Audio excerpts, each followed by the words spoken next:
各位咁啊，你哋好。咁啊，小弟而家身處喺南韓釜山。咁啊，嚟緊呢，我都知道我哋有批同學仔都會嚟到呢一度呢，進行呢一個嘅交流啦。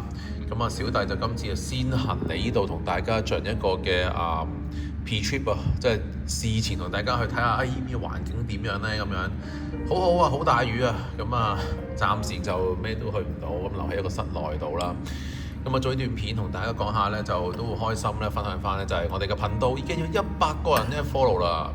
咁好多謝就係大家嘅支持啦，咁樣。咁啊，都知道咧，好多嘅朋友想了解我哋頻道以往嘅一啲嘅有咩故事啊，平時點樣規劃我哋嘅一啲嘅頻道嘅節目啊，有啲未來可能對我哋頻道有啲咩意見，歡迎喺下邊留言提出你哋嘅一啲唔同嘅睇法。